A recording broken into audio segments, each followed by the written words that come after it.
everyone. Capital B, we're back. We're back with a capital B, just like me. Where are you? I'm in the sunken place. No. Can we guess what we're talking about today from that hint? Anyone? Get out! I know a lot of our supporters, people that have joined the Patreon, joined YouTube memberships. Thank you so much. Our swimmers, we call them. Thank you, swimmers. Is that name still workshopping, or Well, do you like listen, it? I mean, what was the other option? Seaman. Neither are great, but both bring up a certain imagery in my head, like little swimmers. I like swimmers. Thank you to the swimmers. Thank you to the swimmers. We might workshop it.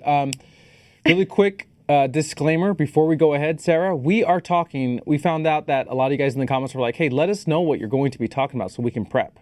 Thank you so much, by the way. In the next month, we will be talking about Killers of the Flower Moon. Go watch it when it comes out, so you'll be caught up when we pod about it. Mrs. Marvel, early November. And The Bear. Yes, we are going to TV. Right, Sarah? Yes, we're going to recap and rewatch. Probably my favorite television show, maybe of all time, but definitely as of late. Spoiler alert, just gave it away. Yeah, I know we're a film podcast, guys. We love film. We love the big screen. But a lot of people have been wanting us to talk about TV as well, so we will do that. Disclaimer over. Back to the star. Asaad Saleh, how are you? What? I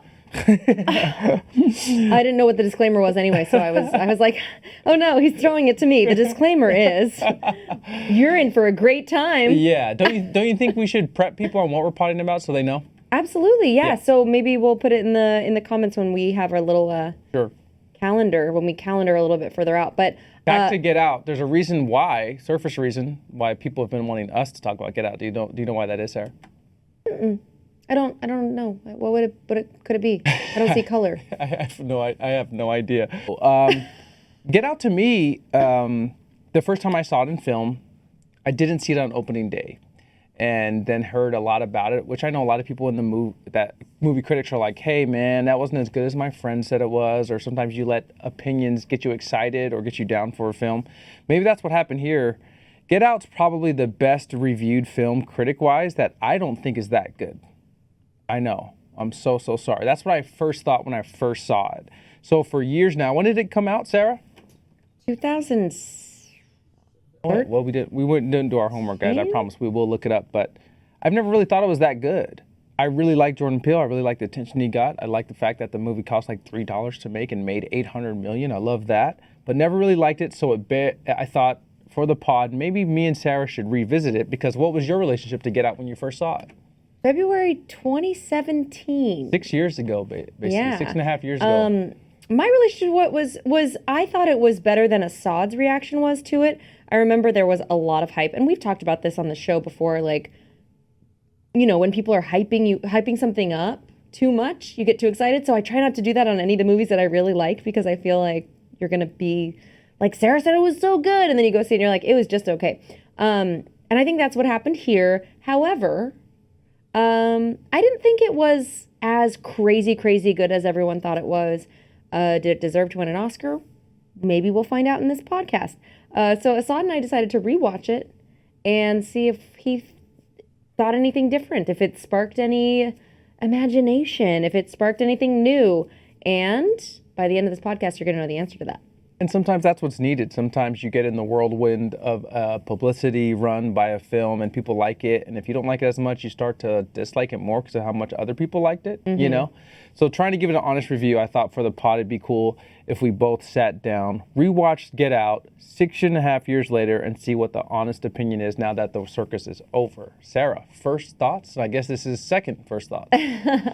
So just to little half-ass internet research, $4.5 million was the budget for this film. Which, guys, that's nothing. I was just gonna say that, which apparently is like basically nothing, but give me $4.5 million, I'll make you a couple of these. And it grossed, any care to venture a guess, Asaad? Ballpark. Yes. Maybe $300 million. Ooh, you were close with your first guess. It's $176 million.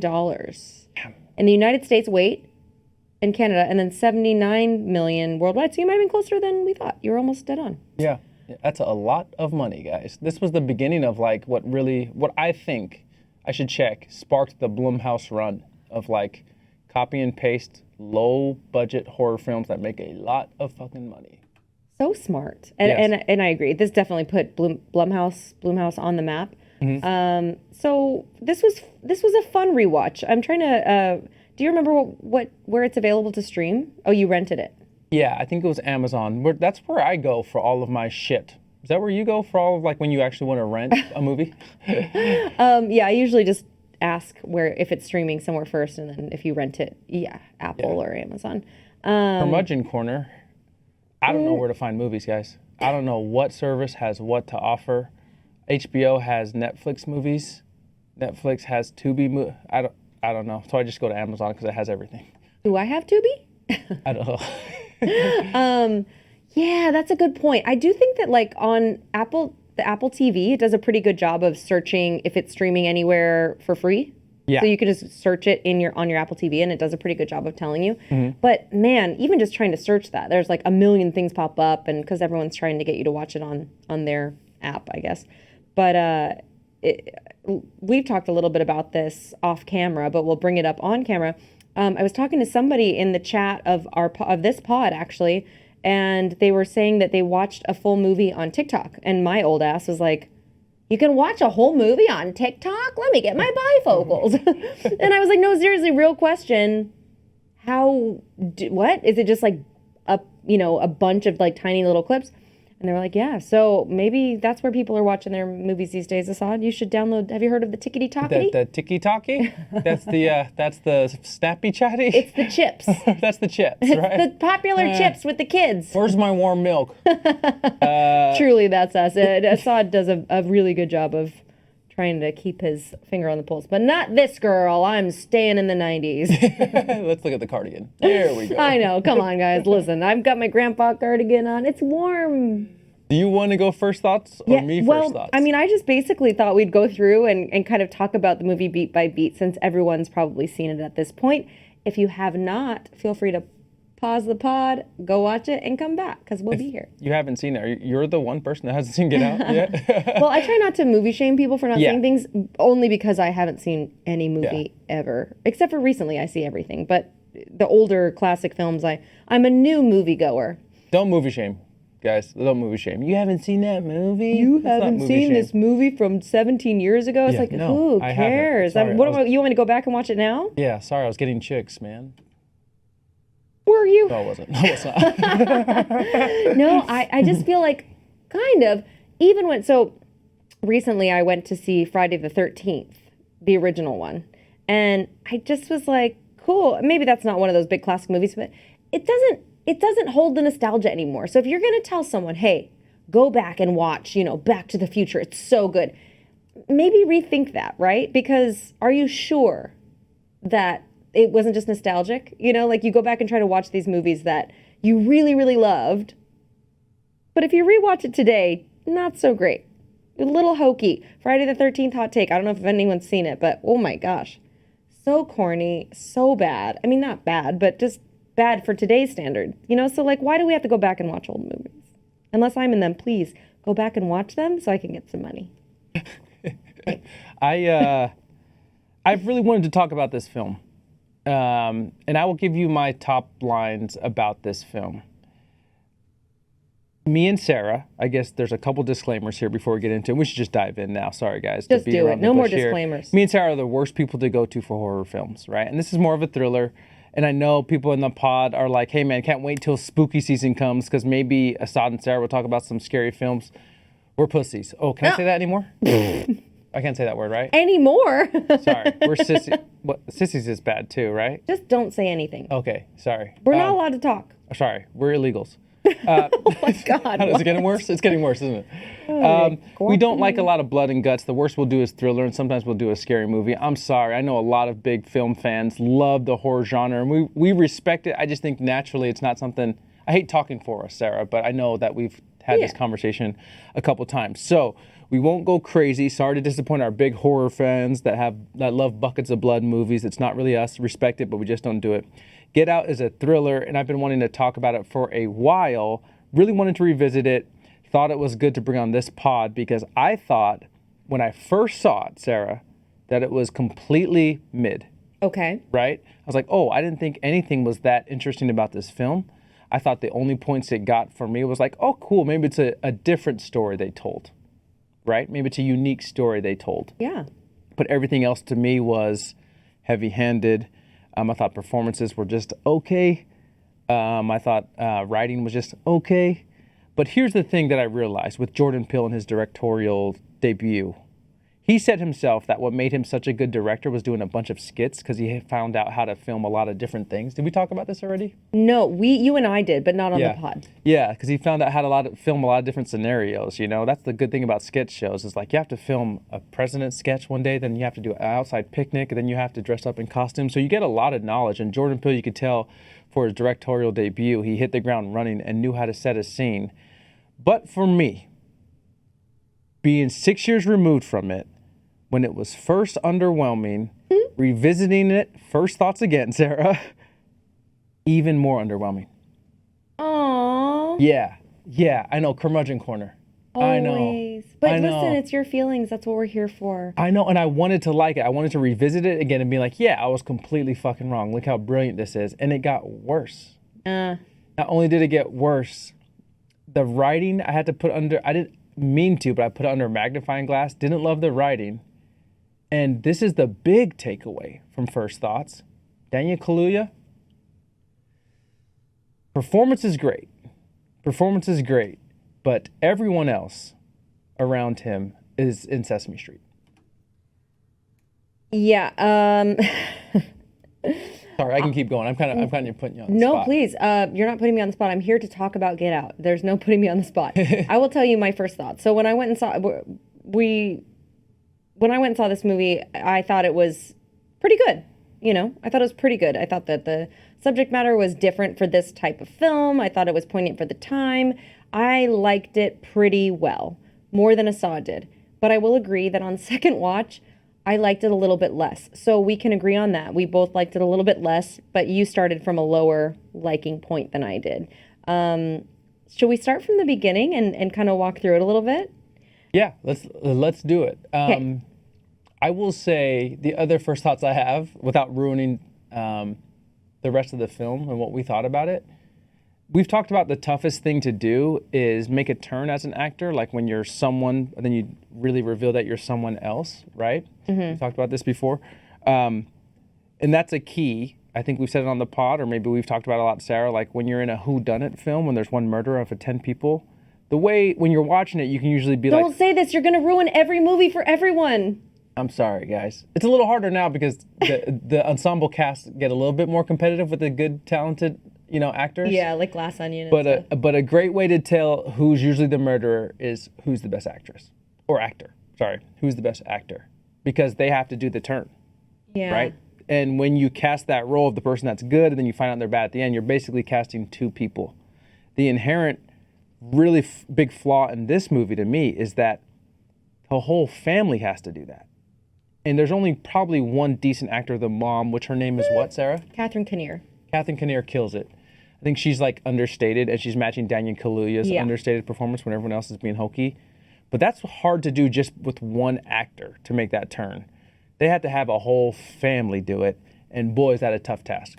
Well, I would argue that I think that Bradley Whitfield. I'm just gonna keep saying Whit. I would argue that he did a really good job. I just think that the characters were maybe written not as well as you would have liked. Not even the characters, but the dialogue, And I think he was trying to do he was doing what he was directed to do, and I think it really worked. Like when you first meet, so he plays the dad, and when you first meet him, he's really laying it on thick with the like, I'm a cool guy thing, and I think that rubbed you the wrong way. I think he could have done less. I think he's such a good actor. Sorry, guys, we had to stop down for a little bit because I got a new phone. Okay, Sarah, back on you. Okay, so we both forgot, I believe, that Lakeith Stanfield was in this movie.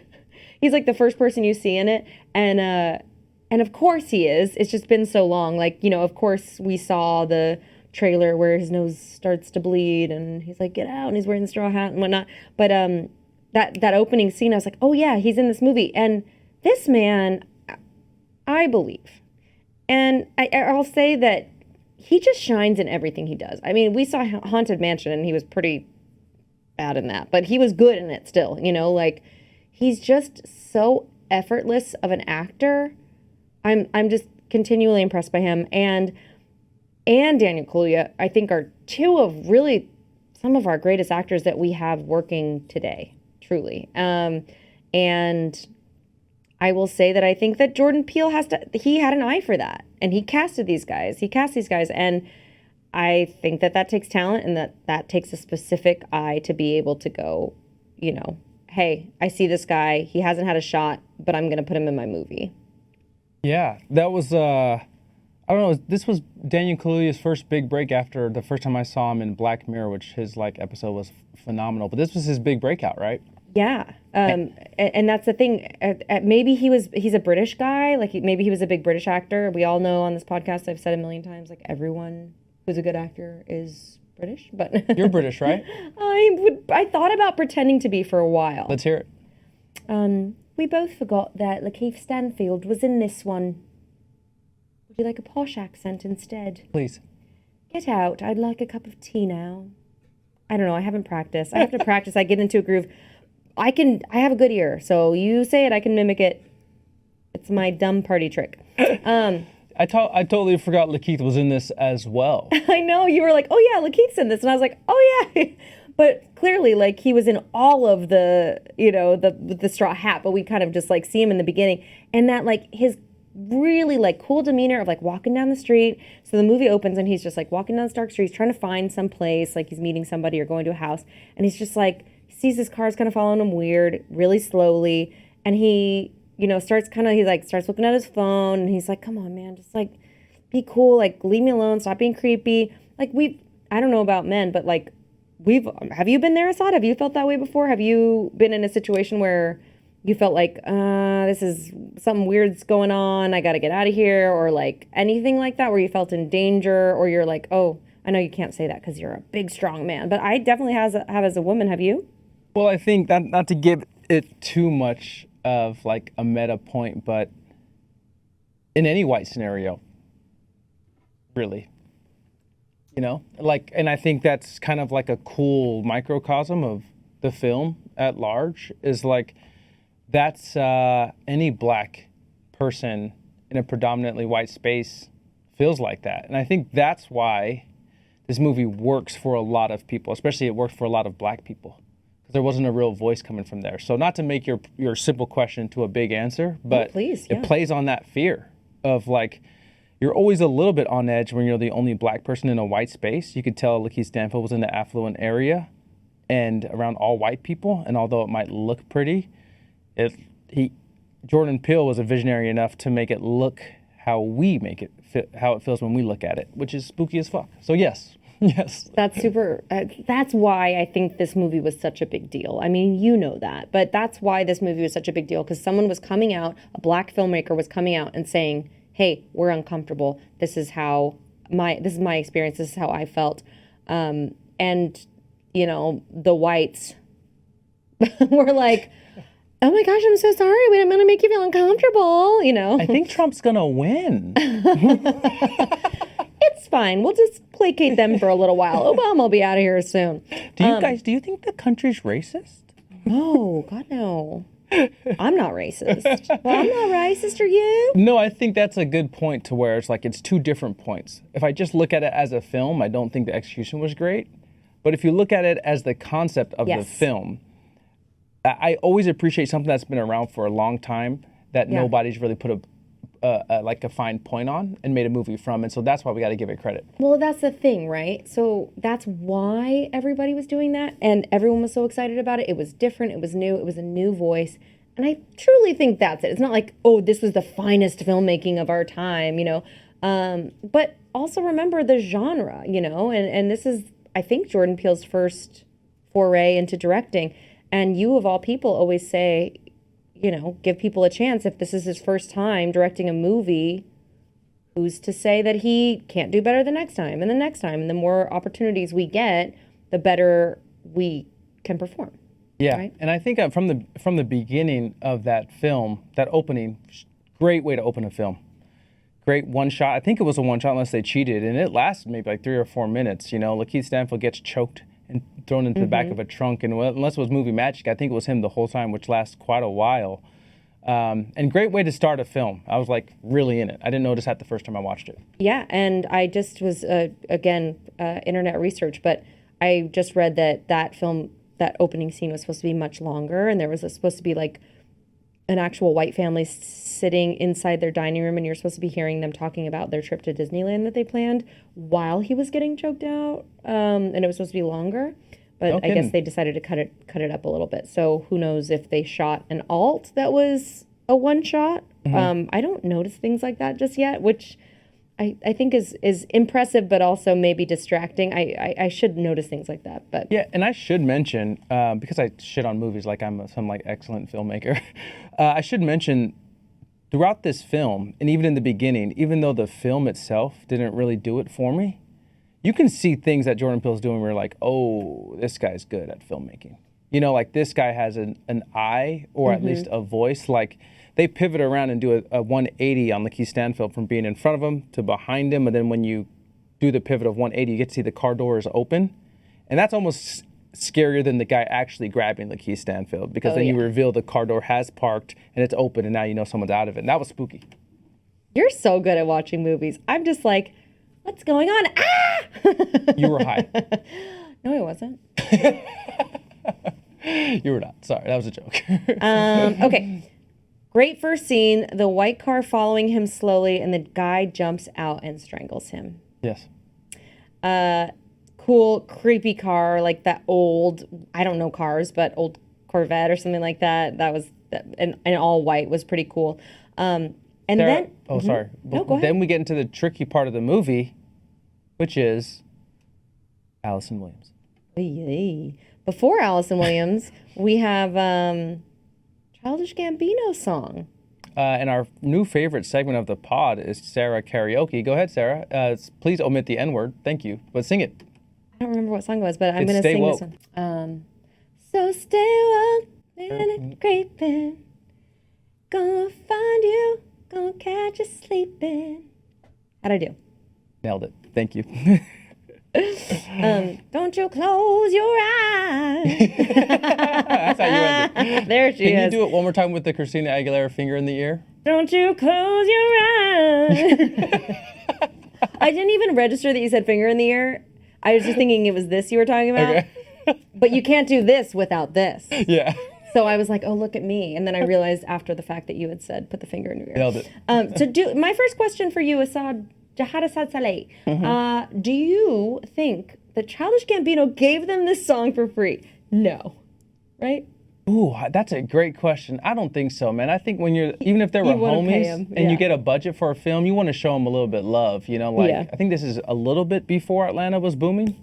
Oh. But it's such a good song. Now, keep in mind, music played a big role in this film. Remember, I Got 5 on it, was in the trailer, and like, it's the first time someone actually flipped a song like that. Now you hear it all the time. You think I remember what song was in the trailer? Did you grow up with I Got 5 on it from the Loonies? No. Do you know the song? Yeah, of course I do. Oh, okay, cool. But it's, they flipped it into like a kind of scarier version of it. And I think that music choice probably did more for the trailer than the actual contents of the trailer. Interesting. Yeah, really boom. Daniel Kaluuya, who we know and love, everyone knows and loves. Great actor. So British.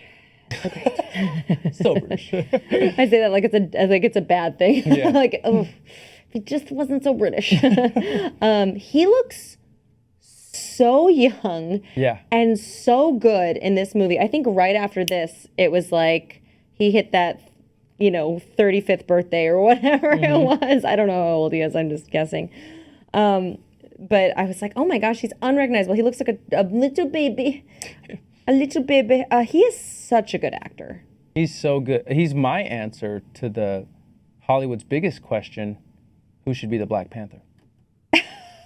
I know he's in the movie Black Panther, but he should be the Black Panther. Wait, isn't Cherie the new Black Panther? But no, hey, stop that right now. Hey, sorry. Put the camera back on the woman. No, I think I think that the second Black Panther, there was a second, right? Yeah. Was like I thought it was a little boring, but I thought the females in that film did a kick-ass job. I really do. I think they did a phenomenal job. Back to Get Out. And stop me at any point if you want to talk about, because I thought we'd just kind of go through the beats and talk about what we thought. Such a good actor. Allison Williams, I don't know. This is one of the ones. You know what? I'm just going to say it. I don't think she's great. She's really stiff, and her delivery of lines is just a little weird for me. I do think that this film in particular could have been because of the direction and the way that the character was, she was told to play the character. She's supposed to be like this like precious princess, Upper East Side, white girl. And it's pretty funny. Like there are moments that you're just like, oh, that's funny. I personally have felt that way or thought that way or had those conversations where you're what? being just not realizing how like racist you are or your friends are or your family are, and like kind of just like discovering that as you go through life. Like, let's be candid and be honest. Like we're all racist to some extent, and we're all learning. Hopefully, I'm trying. I'm not perfect and I'm not great. I'm not even good probably, but just trying to kind of like get over those humps and like, when you're learning and then your friend or your family member says something stupid to your black friend or your black boyfriend or your black girlfriend or whatever, and you're just like, oh God, I'm so embarrassed. However, you would have said that same thing, 3 months ago before you had learned the thing that you knew. That's what I'm referring to. Like, I won't jump ahead, but No, it's actually a good point. I think having the conversation is the important part. I can't believe we're getting serious about this topic, but I guess we should because we both have a history with it. But it's like, the thing we don't know, the most important part about knowing it is how you act to people who don't know it after you know it. Like there's so much of a rush to judgment. Like as soon as you learn something, like, well, I learned this and now I'm like, I can't believe you don't know that, but you have to remember where you were at some point. This is a part of the podcast that is, guys, we joke around a lot. Sarah and I do. We don't want it to be problematic. We don't want to be judgmental, but we do have a lot of fun. And sometimes we say things on this pod that's not very correct. Give us a break for the next 3 minutes for this next segment, okay? Because we know this is not really factually something you can judge. But Sarah, does Allison Williams look like she would date a black guy? No. Doesn't seem like no. I don't know how many black guys would think. I know this is judgmental, guys. Give us 2 minutes to be judgmental and cancelable. All right? We all do it. But yeah, you can kind of, as a black man who's dated different races, you can kind of tell people who would be. All right, never mind. Let's move on. Well, it wasn't even just the way that it was a little the way she looks. Her bangs were a little too short to date a black man. You know what I mean? Like, I think you got to have a little bit longer. Yeah. Yeah, like a more like a loose. Guys, don't cancel us. Cancel culture's over. We're just having fun. All right. I was kidding.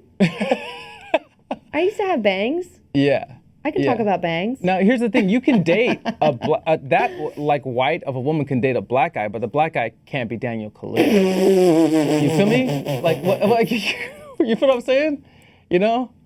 Right? Okay. All right. We got to move on. We'll move on. Never mind. All right. Caleb Landry Jones plays Allison Williams' brother. Mm-hmm.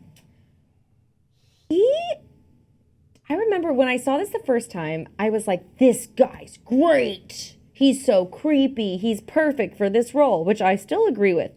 But upon second watch, and we can do the little siren for accent police, why did he... Thank you so much.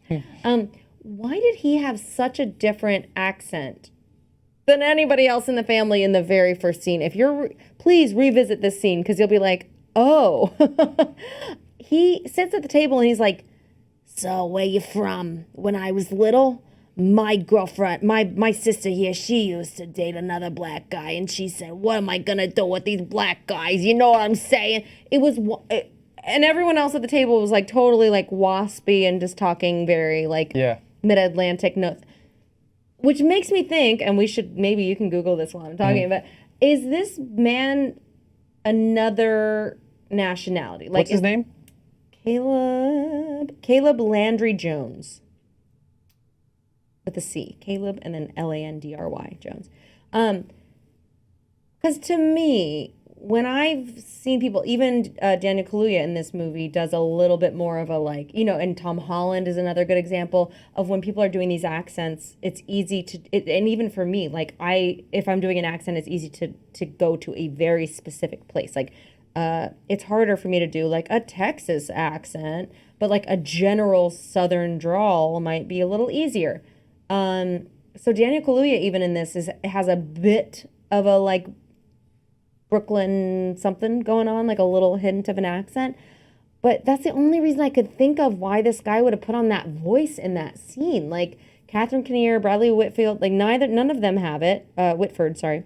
Allison Williams, none of them have it. They all just sound like they're from California, Then he comes, I honestly thought he's like, when he was on set, he's like, you know what? I'm mad I wasn't in The Departed. Now it's The Departed. I'm making this The Departed, Yeah. It was very strange and it didn't stay through the whole movie. Maybe it did, or maybe that was just the most he talked was in that first scene. But I was just like, ugh. But he was so easy to hate. He was so creepy. His face was perfect for this role, or their face, I'm not sure. There's a couple things here where I wanted to talk about the family. Yeah. What me and Sarah talk about a lot, like when a good actor's in a bad film. Daniel Kaluuya is such a good actor. And the type of good actor he is in this film anyways is that he's effortless. Right? He's nuanced. He's letting a lot of weird things that people are saying to him roll off the back, but he's doing small gestures with his face to let you know he's acknowledging it, feels a certain way. And everything is so not put on. And then when you get to his family, whether it's directed like that or because of the talent, all of them are really, really big. Maybe not Allison Williams, but it's just not as effortless, because they all have harder things to do. They have to be racist and ignorant and hiding a secret and want something out of him without making him comfortable at the same time. And either it's the direction or the skill of the cast, but it was tough to have him in this film bringing the reality down and then everyone else in the family bringing it way up here. Well, may I suggest that that's the point of the way that they're acting like that, is so that you can see how uncomfortable he is, because he's like, oh God, this isn't, like if everyone was just normal and natural, he wouldn't have any kind of workings behind his eyes of, this is weird, something's off, right? So I think that is for a purpose. Like I think it's fair. Go ahead. Well, I was going to say, like, they make a point of saying before they go to visit the family, like, did you tell your parents I'm black? And she's like, no. And then when he gets there, the dad's doing this like, hey, my brother type of stuff. Like, right? Like, I mean, that's true to life. I know you know that, like, and so I just feel like there was a point to that acting and that put on a ness. Like it was a point. It wasn't just bad acting. It definitely was. And now that we're here, I'm glad we can talk about it because you bring that up. And for me, I think the biggest miss or my biggest qualm with this movie is the tone of it. As a black person that's been in a lot of these identical situations, some with Sarah. Don't know what you're talking about. Okay. Save it for another pod. A lot of these identical situations where... we'll throw that pod behind the Patreon. Yeah, behind the Patreon. We'll talk, where white people are saying things that are uncomfortable around a black person. Either it's ignorant, either they are trying to be too familiar with them, or either they're trying to prove their wokeness or that they're an ally, right? I think my issue is the tone of this. In my life, just my specific example... You'll always, the beauty of racism, I shouldn't ever say that, but what's interesting about it is it's always lying underneath, and you'll go 5 days with someone you think doesn't think a certain way, then they'll do one thing where you're like, oh, that was racist. I think that's more inherently interesting than a guy wielding a lacrosse stick talking about how good of a build this black person has because of genetics. I think the tone, now it's a tone choice, but if the tone was more, half of this scene you think is normal, and then they say, oh, my brother at the end, you're like, oh, there it is. Because racism is always, in my experience, the danger with racism is thinking it's going away. And those moments of like, reminding you that, everybody's the same, everyone is a little bit racist, is the most disappointing, but also in a film, the most interesting part. And I wish there was a little bit more tone, a tone choice where it wasn't so in your face. I agree. I think that's a super good point. I think that this was probably a good time to say that I read that Jordan Peele had 200 drafts of this script before they came settled on a final draft. It's a delicate situation. It's a delicate subject matter. And then to be like, okay, now you have to also shoehorn that into the type of film this is, right? It's a horror film. And bottom line, these movies are made to make money. So Jordan Peele, even though it's A24, who we love and think make really, really, really great films and probably give a lot of power to their creators, Jordan Peele also had to make this for, as they say, like, teach to the dumbest kid in the class, right? So he had to make this movie for the masses. And maybe subtlety wasn't the move in this. Maybe that wasn't the tone of this film. I think that's okay. That's a great point that you bring up because of two reasons. One, that's only my experience. Racism is not a copy and paste for everybody. Jordan Peele could have had that experience, or he could have just had a different vision for the film. But no matter what I think, sitting in my little cubicle, Jordan Peele made a lot of fucking money with his decisions in this film. And it resonated with a lot of people. Yes. So at the end of the day, it's like he made the right decisions. The movie is a great success. It was nominated for an Oscar, multiple Oscar nominations. And who's to say that, to that point, that wasn't the odd, like, he wasn't trying to show Daniel Kaluuya's experience in that scene, right? Yeah. So maybe in real life, the dad wasn't, so over the top and so brother, my brother, all that shit. Maybe in real life, the dad was cool and just saying subtle shit that was racist, but that was Daniel Kaluuya's character's experience of it. Yeah. So when you say, like, maybe Jordan Peele did experience this, maybe he experienced it or he felt it stronger than you did, because you did grow up, like, around a lot of white people and had to deal with it so much that maybe you were just like, yeah, this is my life. Yeah. I don't know. Two things that the second one would probably miss it, but you know what? I think let's continue actually. Yeah, because I wanted to say, well, I'll say this point. Sometimes you're a victim of your own success, and with all of our critiques, I have to play the other side. And no one has ever critiqued a horror film or a scary film this tough ever. Oh my gosh, because great point. And that's a good thing to point out. It's like Jordan Peele elevated this genre, and now we're like, oh, it's not good. It's like, no, actually, he's the one that took this so serious to create a new voice and a new story in this genre that we're judging it like we would judge The Godfather.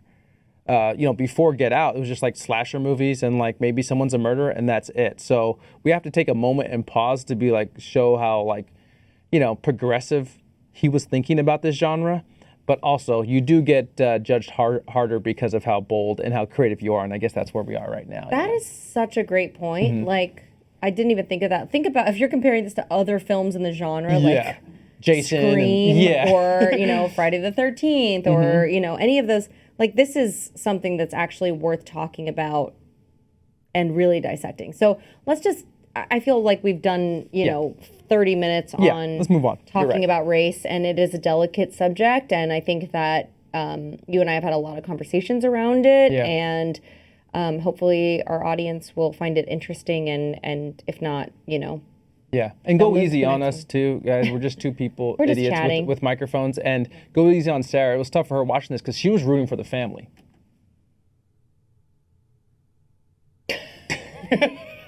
I never looked so old in my life. I was so upset. You're watching like, get him, get his athletic ability, get it. He's so young and spry. Do they have any girls that I could take their bodies? Actually, I would totally take a dude's body, to be honest. You rooting for the white family in that movie? It's hilarious. Okay, the white woman experience of all the racism. Yes.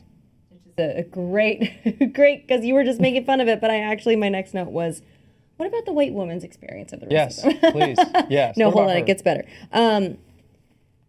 It's so funny. There's a scene. Okay, so we're at the point in the movie. So they've Lakeith Stanfield has been abducted.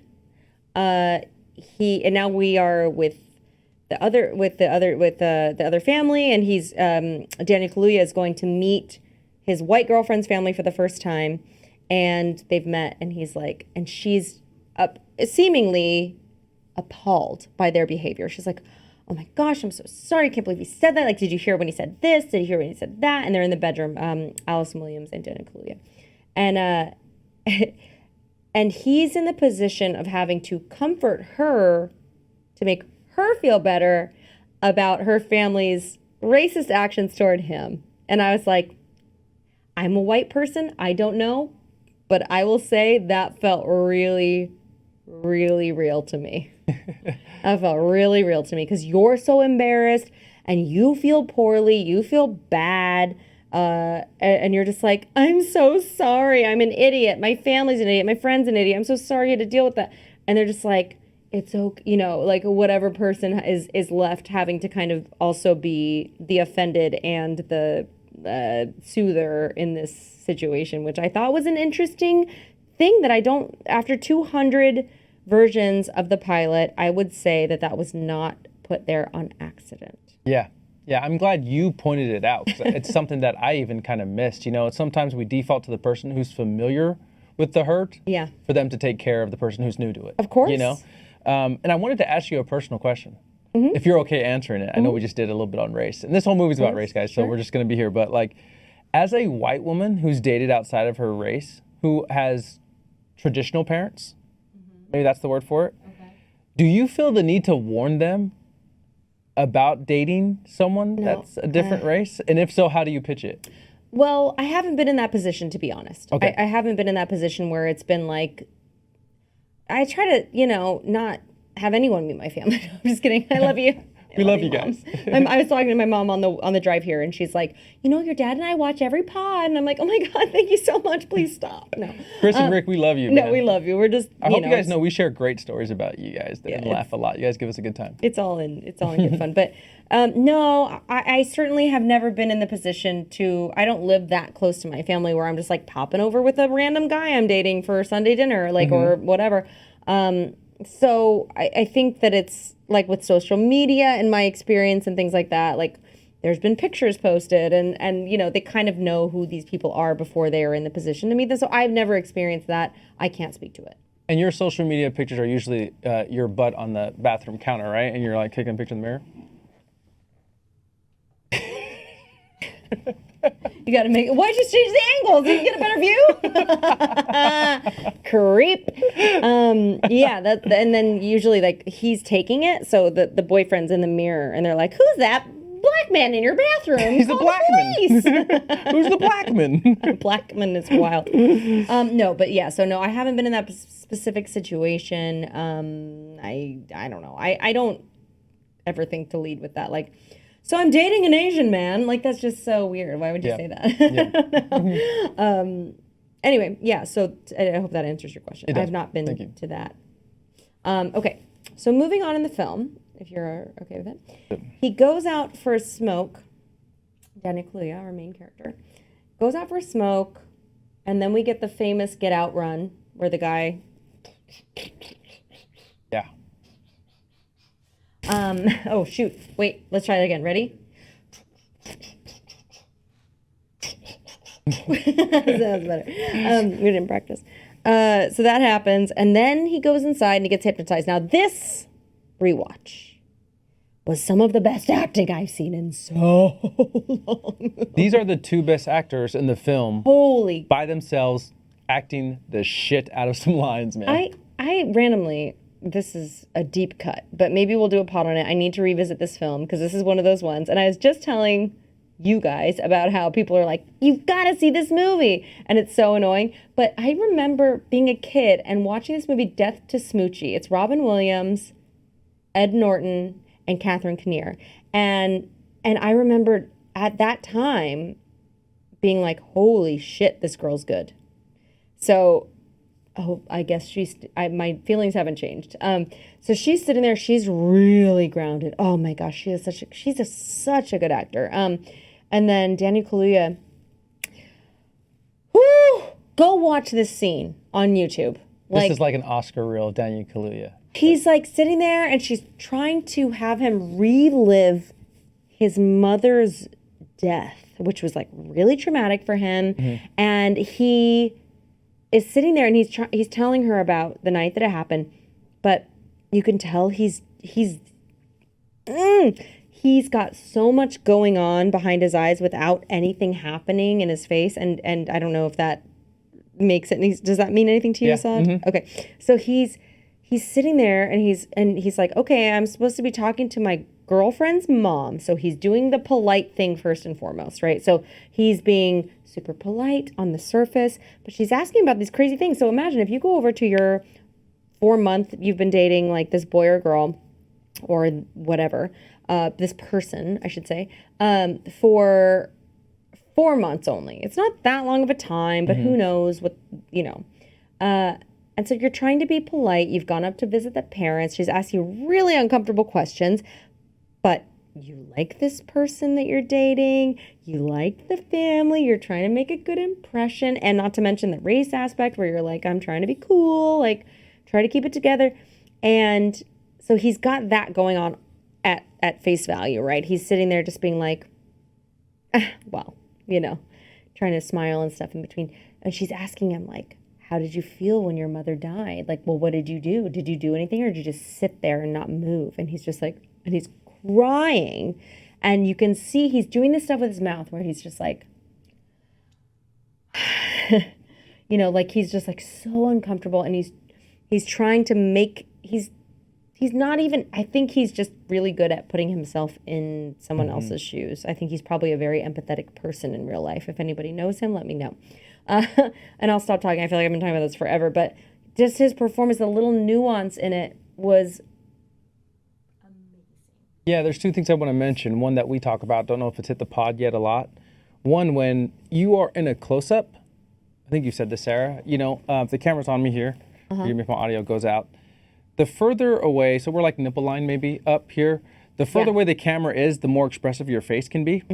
The closer the camera gets, if you're that expressive, it always looks overdone, you know? So if like the camera's living here, and you have to be really careful with your expressions if the camera's right here, because it's taking up the whole screen and every small thing looks huge. And that Daniel Kaluuya scene for like 2 minutes lives right here. Woo.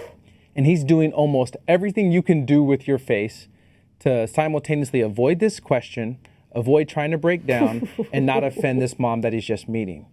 And that's the kind of thing me and Sarah talk a lot about on this pod, that like, is that good directing or is that good acting? There's some acting you can see where you're like, the director had no part in that.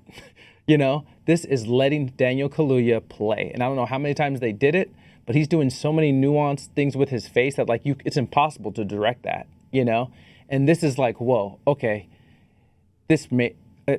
I would have watched this movie for just that scene, you know? Incredible scene. And what made a star, basically. And truly, like, I know I don't want to harp on it too much, but like, I would love to get in, just to have a 5-minute conversation with him and ask him what his process is, because it can also, and I don't know if this is interesting to you guys, but like, it can also get convoluted. So as an actor, when I'm trying to cry or whatever, you know, you've been hired for this role, you're on this huge set, everybody's like, okay, the sun is setting, you've got 4 minutes to get this shot. I'm holding a baby who's crying, who won't settle down, and I'm trying to like get this baby, and I'm supposed to be giving this huge monologue that I've got memorized, but also like when you've got 100 people running around telling you like, we only have one take to get this right, the sun is setting, blah, blah, blah, which I'm sure Daniel Kaluuya wasn't in that scenario. You start to think about the things that this character is going through, and you start to think and think and think, and then you overthink, and you're trying so hard that it just goes away. Right? So I would love to know if, like, what he was thinking, how he gets into, is he in this character's position? Is he in their mind? Like, I just think, anyways, we can move on to the next segment. But if you rewatch any scene in this movie, I would say that's the one to watch, where she's first hypnotizing him with that spoon thing. It's not even close, because you get the sunken place too, and I think they made a great decision with that sunken place. And the sound design in this scene, in the whole movie, but Jordan Peele really crushed this like 12 minutes of this film. It's about as good as any film gets for 12 minutes. Well, that's high praise from you. It's damn good. It's good writing, and then Daniel Kaluuya finally gets to sit down with someone who's just as effortless as him. Like, we can't skim over Catherine's performance in it, because she matches it, and she's so calm that it's menacing, you know, and she nails it. What's next? So then he goes back to bed. This was a cool choice too, right? So he goes back to bed, wakes up thinking that must have been a dream. But then you find out when he goes out and talks to the gardener, and the gardener who like ran at him was like, oh, sorry about last night. I da da da da da, you know? And then he's like, well, and we're, as the audience, are also thinking, was that a dream? Did that really happen? Hard to say. But then the gardener says, like, oh, you were in the room with Miss Whatever for quite a long time. How'd that go? And he's like, what? And then Daniel Kaluuya realizes, like, oh shit, like that was real, which is weird. And then the auction. So this is the day of the auction. So this is the day that the auction happens. And on the second watch, this part was all very heavy-handed. Again, I don't disagree with that choice. I think to make this movie for the first time, for what it was, he had to make it that way so that it would be so widely received, so that it would be so widely, understood and accepted by such a diverse audience.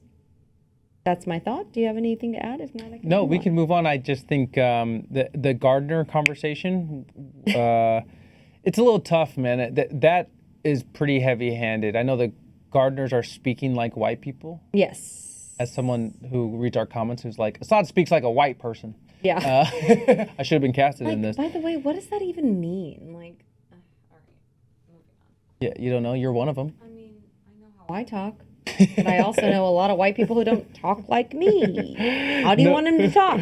No, I just think every instance, and Lakeith Stanfield has one too, of the black characters that are talking white because they're white people, that's really heavy-handed. Those scenes are really, really tough to watch. Those scenes that I really thought could benefit from a little bit more massaging and finesse, because they could have had a cool conversation, and then Daniel Kaluuya goes to pound the dude, and then he grabs the pound. Imagine if that would have happened if he thought this guy was his friend. That would have been really cool. Well, Easy for me to nitpick, right? In fairness, I will say you are watching this movie as a very, I would say, above average, intelligent movie watcher. Okay. Right? So again, back to my dumbest kid in the class thing, you have to kind of, not that I agree that every film should be like, here's what we're talking about in case you didn't catch it. But I think that for your average moviegoer, it wasn't heavy-handed. Yeah, I feel it. Okay.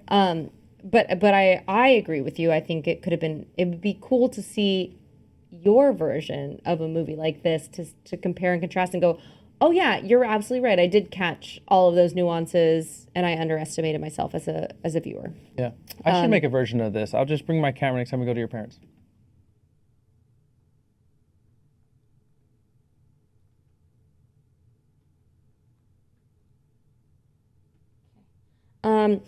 Daniel Kaluuya is the only thing that keeps this movie from spinning off the planet. Yes. Yes. It's what I wrote. Yes. He's and Catherine Kinnear is also very grounded. They're both doing a really grounded performance, but I do think that was by design. I do. I think it was by design. I think everyone else is supposed to be a little like weird and larger than life. Okay, so we're moving on to my 7 degrees or whatever of Kevin Bacon. Okay. The woman who plays the grandma / the maid. So there's 2 helpers that they've hired. The White family has hired to help them. Yeah, Betty Gabriel. Her name is Betsy Gabriel. Sorry. I believe. Betty. I bet. Betty. So the actress who plays this part, her name's Betty in real life. She went to school with my best friend. And so I met her one time and then she was like, oh, Betty's going to be in that movie. By the way, know her or not know her, she kills this performance. Holy shit, man. When I first saw it, I was like, oh, cool. Like she's got this like little role in a big film, which by the way, good on ya. And then she's got this scene where she acts her face off. And she's so good. And I was like, oh, I see why they had to hire a Juilliard actor for this part. Mm-hmm. It's not just anybody playing this part. Can I ask you a question? Or yeah, please do. Is that tougher or easier when you only have one big role to kill? Is that a lot of pressure on this one role? Because maybe that took 1 or 2 days to film? I don't understand the question. Yeah, as opposed to someone who's like on the set for 30 days with a lot of pivotal moments in the film. Yes, I would say it is more more pressure, and also like you don't necessarily know the tone, but obviously they've hired. So in my experience, I don't know, maybe Jordan Peele sat down and they had a really good conversation and they talked about it and she really understood it. But in my experience as a day player on television, which moves a lot faster than film, so this isn't one-to-one, is that you kind of come in and you're like, hi, so happy to be here. And they're just like, okay, go. Yeah. And you're like, okay, I'm hoping that I just do what I did in the audition. And think about that, guys who aren't actors, who can imagine how tough that is. Like, that happens all of the time. Actors can be in a role with Jack Nicholson for 4 minutes. Mm-hmm. Where it's like, you're just a regular actor, you're not hugely successful, and you've never really been around someone that's that talented, and then Jack Nicholson walks in the room and it's like, hey, act your heart out, and this is the only scene you have. That happens to a lot of people, And as someone who does not have any like classical training, I would say that is why these actors with classical training get hired so much, because they're reliable. Yeah. You're like, you've practiced this in school for however many years, and I'm gonna bet my money that you can deliver because you've been practicing and you did it in the audition. Yeah. I'm gonna bet that hopefully you can do it on the day. Yeah. But yeah, I mean, imagine just being like Sarah showing up on set and being like, hey, I'm gonna do a scene with Leo. Hi, Leo. And then you're like, cool, everything I did, and you're just trying to like negate your nerves and remember your lines and remember what you did in the audition and hope that that's what they want. But yes, I would say that you were absolutely right in that assessment of being a day player, if you will, is harder than being and Leo there. to you is like, ew, what are you, 60? Yeah. Yes, he doesn't know what anyone over 25 looks like. 100%. Okay, so Daniel Kaluuya. Shout out to Betty Gabriel. Really killed that scene for a 7-minute scene, who just crushed. And I hope she's in a lot more films. Hit it out of the park, yeah. And she did go to Juilliard. Then the Daniel Kaluuya scene when he tells him to get out. How did you feel about that? I'm going to guess. The Keith Stanfield one? Yes. Yeah. You hated it. You thought it was too heavy-handed. Well, I thought there was 3 critical moments that I don't know if they all needed to be there, about Daniel Kaluuya talking to all the other black employees. One with the gardener didn't go well.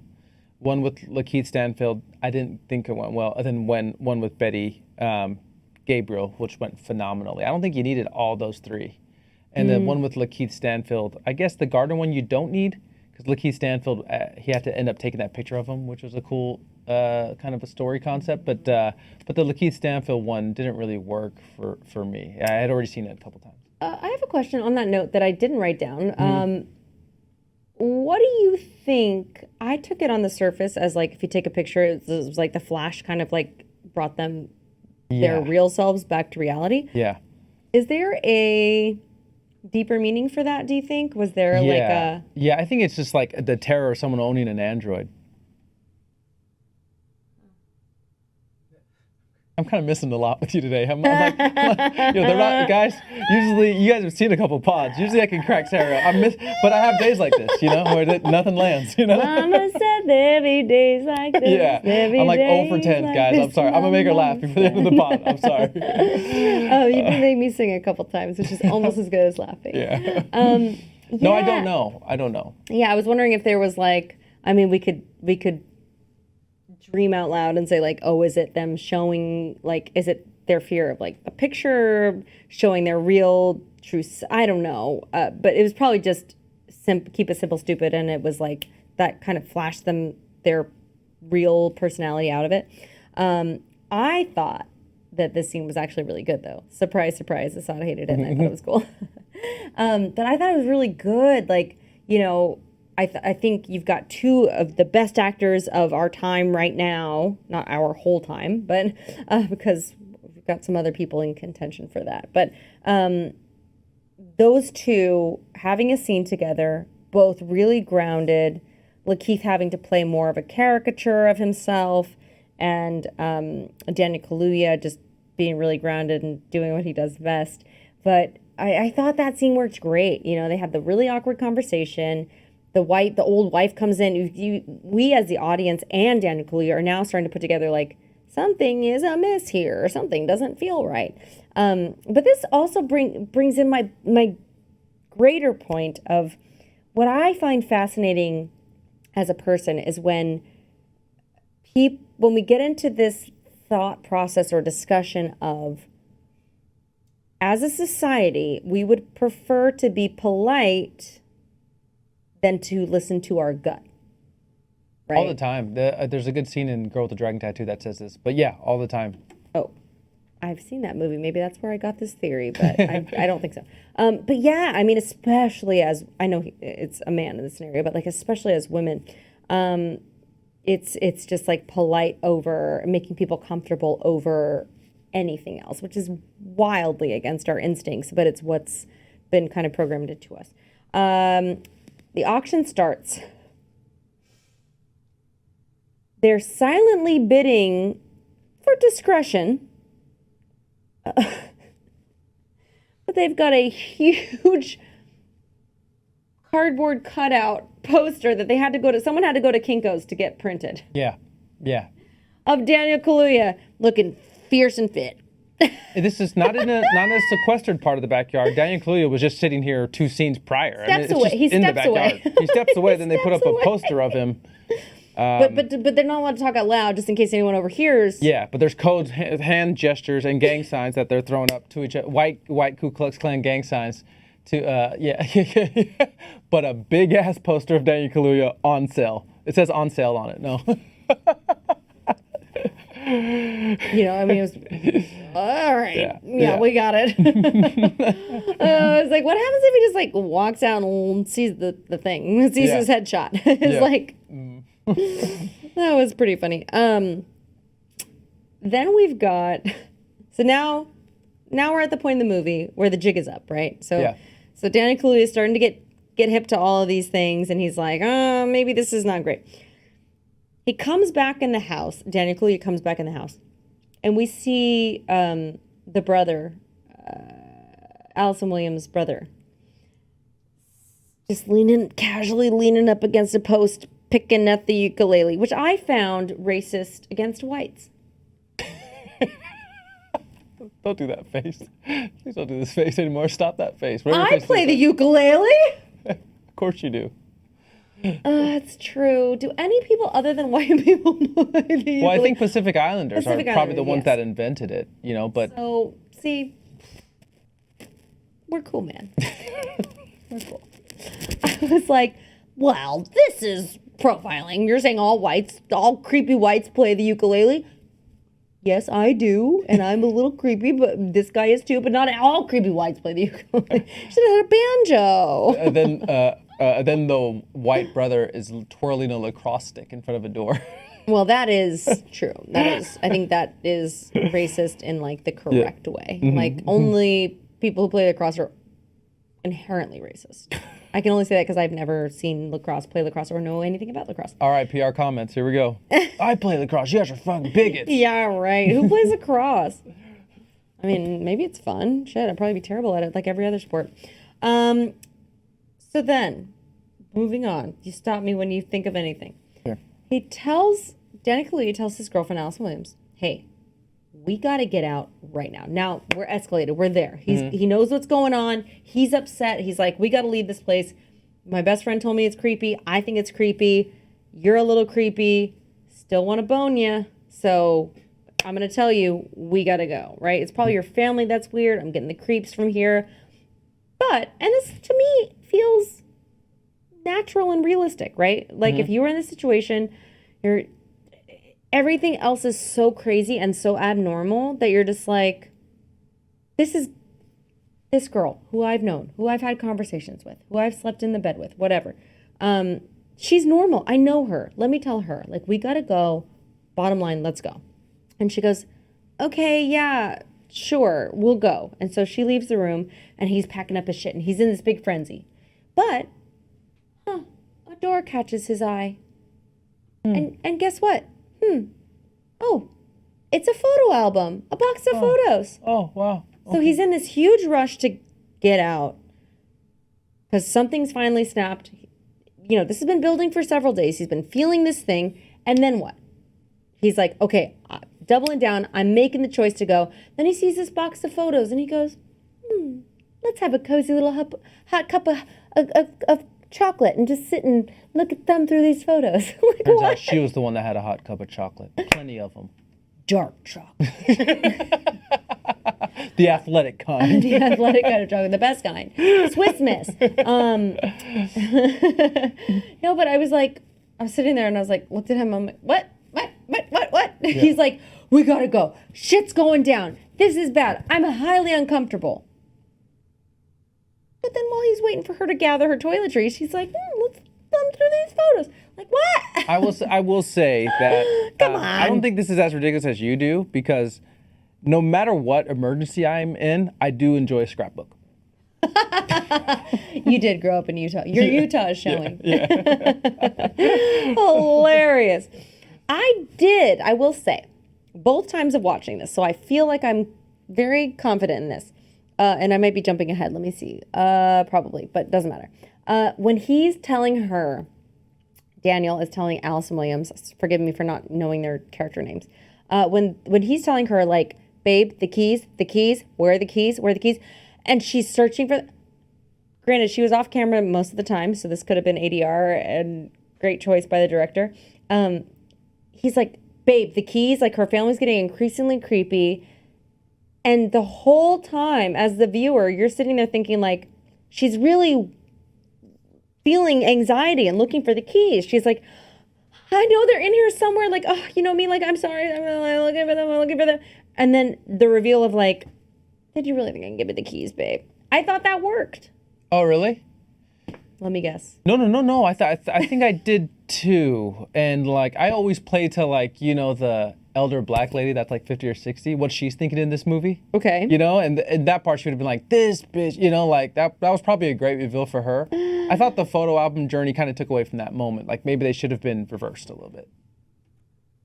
Oh, that's a good point. But, you know dumb audience, I would say not only dumb audience, but probably works. general audience. I was like we knew, but, you know, maybe it could have been, we're like still giving her a benefit of the doubt. I don't know. Yeah. What did you guys think? Did you believe it? I believed it both times. I was like, and I went on the rewatch, I was like, oh, cool. This is the scene where I remember feeling like she was really trying to help him and trying to leave, and she couldn't find the keys.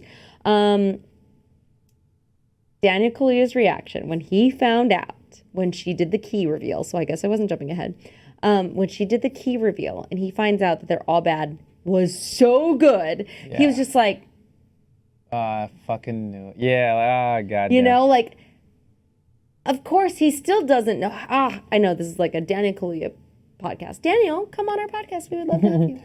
You can be our first and only celebrity guest. I thought that reaction was so perfect. Like, he's still not thinking like, oh, they're going to kill me, probably, right? Like, what would you be thinking at that moment? Like, you just be like, oh, yeah, these people are weirdos. Like, what's happening? But I don't, you know, and he just was kind of like defeated because it's him against all these people. Credit to Jordan Peele, by the way, for letting that moment live out. In the filming of it, because a lot of directors will just call cut. Okay, cut, moving on. We got the scene that I wrote, moving on. But he let that moment breathe and just like, I think he knew what he had with Daniel Kaluuya. Yeah. And just let it live. So he not only let it live in the filming, which is a little easier because we don't shoot on actual film. Most people don't shoot on actual film anymore, so it's not as expensive. Just like, let's just let this breathe and see what happens. But not only that, but he also had the vision to let that play out in the edit, because that is the director's job, right? They sit there with the editor, they watch the takes, and they edit the film together. So I would say that Jordan Peele, for whatever you want to say about him, really has an eye for talent, really has an eye for good acting,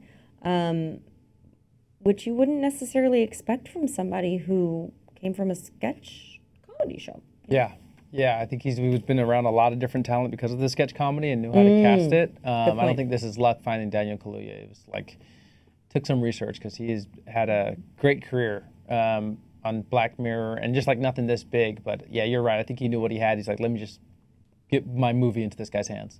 Yeah. And that's the end of my notes. I know we kind of watched the end of it. I mean, I'm sorry we don't mention Lil Rel. He did a good job. I think Sarah enjoyed him more than I did. I did. He did a yeah. good job of the comic loved it. relief, and we all know, if you live in LA, we all know our black friend that works at TSA. So I'm glad they were represented, and he had a big win at the end there. Anything about the ending, Sarah? I mean, yes, let's talk about it, because why would we make a whole podcast and not talk about the ending? But I would say when the cop car shows up at the end. So first and foremost, the deer killing Bradley I keep pronouncing his name wrong, so I'm just gonna say the dad. The deer stabbing him in the throat, I was like, but that's for the gory fans, right? I was like, it's a little gory for me. I don't love that. Like, could we have just done like a quiet, like, strangling or something with no blood? That'd be great. That'd be perfect for Sarah. They should have that. Why don't they have a horror film? This is the future, Asaad. Tell me what you think about this idea. Why don't they have a horror film? It's like, choose your own ending. It's like mild, medium, or spicy when you go to an Indian restaurant, right? Mm-hmm. And you're like, okay, I like a thriller, but I don't love gore. Give me that ending.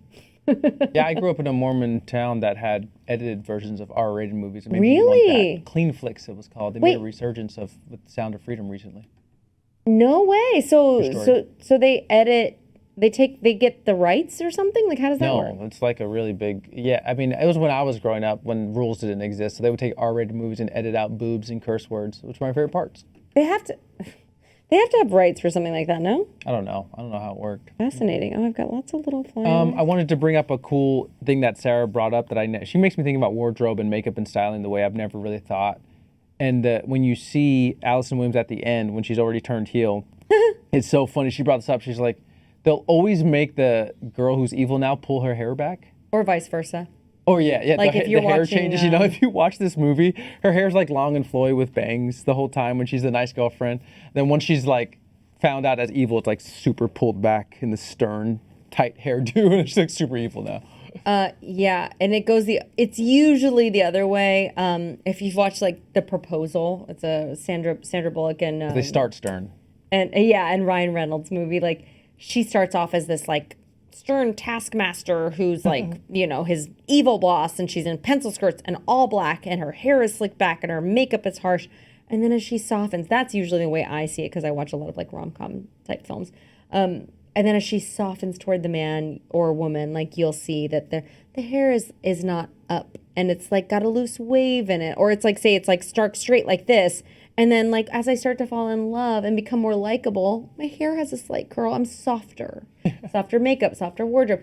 It's very cool. This movie was really not subtle about it. Yeah. Because she's, like, normal, has bangs. Has bangs, by the way. If you've ever had bangs, as we've established I do, or have had, you can't just put them in a pony. They're going to stick out all crazy. That's the whole point of having bangs and long hair, short hair. You got to grow it out. It's a whole thing. This bitch has bangs and curly hair. And then literally as soon as we find out what's happened, she's dressed in a stark white outfit. And there's a close-up of her putting her hair in a slick back ponytail. No trouble with the bangs. Come on, Jordan Peele. Yeah, but that is an interesting point, and I that's like a fun little thing to keep an eye out for in movies. I think that doesn't ruin your experience, but it heightens it. Yeah. As opposed to like watching for long shots and watching for this and that. It's like a fun kind of little thing to notice. And you guys know how this film ends, but obviously he gets away with Lil Rel, the TSA agent, and kills the family. I do wonder, and because I was kind of checked out, I do wonder the metaphor, because Jordan Peele's heavy on it, especially if you've seen Us and then you've seen Nope. Like the deer that dies at the end, and then him killing the old man with the deer, Mm-hmm. I don't know if it's a revenge type of thing, or maybe he was the deer in the film, but definitely wanted to note that. What's your wrap up here? Any takeaways from the ending of this film? Yeah, that's a good point. I do think maybe he was the deer. But I don't, that's a little level deeper into the, craziness than I ever go. I did remember thinking when the film happened, I was like, oh my God, the cops, and this was, again, timely and that's another thing that we should say, good job, Jordan Peele. Like, the cops show up and we're like, oh shit. Like, as any horror film, you're like, oh, the person finally got away. They escaped. Thankfully, our hero has triumphed and everyone else is gone and they're going to live a happy life, right?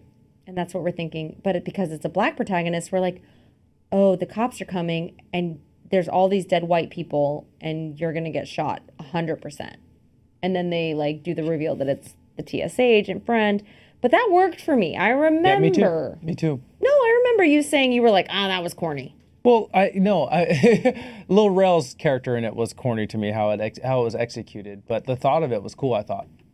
I liked him. I know I'm white. I shouldn't. It's like a little hokey dokey, but I like the comic relief. I thought he did a good job, and I liked the ending of him pulling up and like that little moment hanging in the air of like, oh shit, what's gonna happen?